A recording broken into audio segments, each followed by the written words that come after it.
श्री स्वामी समर्थ. स्वामी भक्त हो. स्वामी अक्कलकोटीमध्ये आपला स्वागत आहे. तर सुरू करूया आजचा प्रवचन. नित्य स्वामी दर्शन, दिवस 57वा.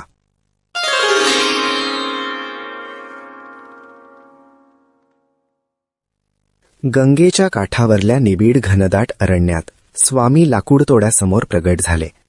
आपल्या कुऱ्हाडीचा घाव साक्षात्कारी स्वामींच्या मांडीला लागला आणि मांडीतून भळाभळ रक्त वाहू लागले. हे पाहून लाकूडतोड्या घाबरला, भीतीने धरथरू लागला. लाकूडतोड्याला अभय देत स्वामींनी त्याला भीतीपासून मुक्त केले आणि सांगितले, घाबरू नकोस. मानवी आयुष्याला हा अमर शाश्वत संदेश देत स्वामी प्रगट झाले आणि त्यांचा संचार सुरू झाला.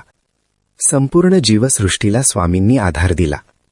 हिमालयापासून आपल्या संचाराला सुरुवात केलेल्या स्वामींनी दक्षिण टोकापर्यंत म्हणजे सेतुबंध रामेश्वरापर्यंत आपले अवतार कार्य लोकोद्धारासाठी प्रगट केले. अनेक चमत्कार केले. स्वामींच्या आयुष्यातले हे पहिले पर्व.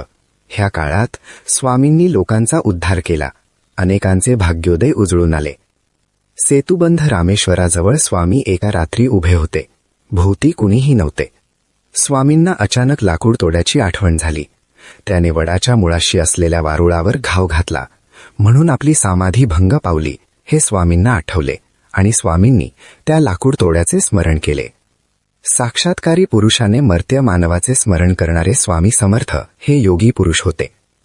सेतुबंध रामेश्वराहून आपण निघणार आहोत त्या क्षणी आपल्या साक्षात्कारी आयुष्यातल्या दुसऱ्या पर्वाला सुरुवात होणार ह्याची स्वामींना जाणीव होती. सर्वत्र संचार करीत आपण अक्कलकोटलाच कायम वास्तव्य करणार असे स्वामींनी आपल्या मनाला सांगितले. श्रीरामाचे स्मरण केले. रात्रीच्या त्या शांत वेळी त्यांनी रामेश्वराच्या लिंगाची पूजा केली आणि स्वामी अचानक अदृश्य झाले. काळोखात ते एकदम दिसेनासे झाले. काठावर दूर उभे असलेल्या वैष्णवांनी हे पाहिले आणि त्यांना आश्चर्याचा धक्काच बसला. प्रकाशाचा एक तेजस्वी लोळ पूर्वेच्या दिशेने सरकताना त्यांनी पाहिला आणि त्यांच्या लक्षात आले, स्वामी अंतर्धान पावले. भिवू नकोस, मी तुझ्या पाठीशी आहे. सेतुबंध रामेश्वर हे स्वामींचे लाडके ठिकाण होते. हिमालयात श्री शंकराचे दर्शन घडले तेव्हा त्यांच्या आयुष्यातल्या पहिल्या साक्षात्कारी पर्वाची सुरुवात झाली होती.